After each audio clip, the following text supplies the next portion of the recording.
Donc Emmanuel Macron a dit non, excuse, il l'a dit dès que Benjamin Stora a rendu le rapport. Mais examinons quand même la question des excuses. La colonisation algérienne ne ressemble à aucune autre colonisation. Les liens entre la France et l'Algérie, c'était des départements français, font que cette histoire est très singulière et il faut la regarder sous trois angles. La conquête, l'exploitation, puis la guerre. La guerre, on en parle beaucoup, les deux autres un petit peu moins. La conquête. 5 juillet 1830, les troupes françaises entrent à Alger. Pourquoi? Personne ne sait. En fait, il n'y a pas de bonne raison. On a dit bateau pirate, c'est faux. La marine anglaise a détruit les bateaux pirates algériens en 1827.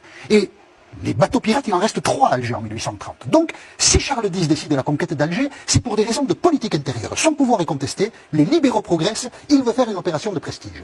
Et Alger est conquis le 5 juillet, mais le 30 juillet, Charles X est foutu dehors. Et c'est Louis-Philippe qui lui succède. Et personne à Paris n'a idée de ce qu'il faut faire de l'Algérie.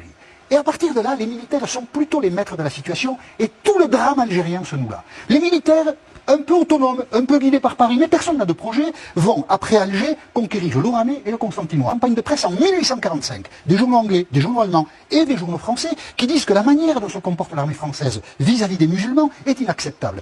La figure de cette barbarie, parce qu'il faut l'appeler comme ça, c'est le maréchal Thomas Bugeaud, qu'on voit là, ici, qui est honoré encore à Paris aujourd'hui. En 1860, Napoléon III a baptisé une avenue Bugeaud. Pourquoi? Parce qu'en 1848, lors de l'élection présidentielle, Bugeaud a soutenu Napoléon III. C'est juste pour ça. Eh bien, encore aujourd'hui, il y a une plaque avenue Bugeaud, et je ne comprends pas que la municipalité parisienne, qui se dit humaniste et tout ce qu'on veut, ne supprime pas cette place Bugeaud, parce que Bugeaud, c'est un assassin. Ça, c'est la conquête. Elle dure 27 ans. Alexis de Tocqueville, dans un rapport sur l'Algérie, où il dit beaucoup de bêtises, Alexis de Tocqueville, il dit ça, qui est quand même très juste. Nous avons rendu la société musulmane plus barbare qu'elle n'était avant de nous connaître. Il y a eu des lanceurs d'alerte en Algérie. La conquête est terminée, l'exploitation commence. La Troisième République vote des lois agraires qui exproprient pour des bouchées de pain les musulmans qui occupent la terre depuis des siècles. Ouais. Les musulmans sont chassés. Ils connaîtront des années de famine, les musulmans, sur leur territoire. Et pourquoi? Personne n'est capable de l'expliquer. Mais se constituent des familles coloniales d'origine européenne, française, mais beaucoup d'Espagnols et d'Italiens. L'Algérie française, en fait, est composée d'étrangers. C'est assez cocasse. Se constitueront des grandes familles qui vont figer la situation politique. Déjà, Paris s'intéressait peu à l'Algérie. Là, c'est terminé. Les pieds noirs prennent tout en main. Et ils vont faire... Alors, déjà, on vole des terres aux habitants. Il faut leur expliquer quand même pourquoi. Personne n'est capable de l'expliquer. On les vole. Elles sont à nous. Dégagez. Partez. Vous êtes là depuis des siècles, on s'en moque.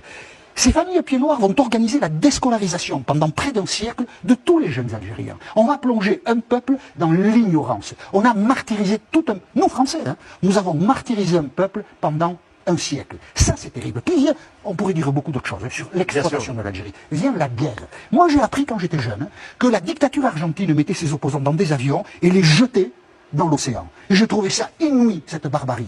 Eh bien, on a appris après que l'armée française avait procédé de la même façon. Je voudrais vous montrer une photo. Cette photo, c'est le symbole de l'armée américaine qui bombarde au napalm les villages vietnamiens. Eh bien, l'armée française a fait ça en Algérie. Et on ne le sort pas du chapeau. Il y a de très rares témoignages d'aviateurs français qui, des années après, ont raconté cela. Ils le racontent avec...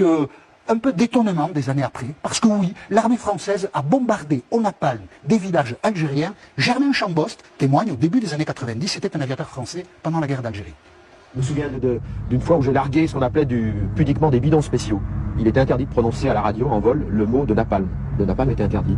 Alors on appelait ça pudiquement des bidons spéciaux. J'ai largué des bidons spéciaux et après avoir largué le bidon dans la vallée qu'on m'avait demandé de bombarder, un avion marqueur avait lancé un fumigène et on m'a dit tu largues tes bidons sur le fumigène. J'ai largué mes bidons sur le fumigène. C'était ça la guerre, pour nous aviateurs. Et puis en dégageant, j'ai vu quelqu'un qui courait, qui avait le feu dans le dos. J'avais brûlé un type. Oui, c'est vrai, on y pensait après, on avait brûlé des types. En dégageant, j'ai vu que j'ai brûlé un type. La conquête, l'exploitation, la guerre, ce sont 3 bonnes raisons pour présenter des excuses aux Algériens aujourd'hui. Parce que ce qu'a fait la France en Algérie pendant 130 ans est franchement scandaleux.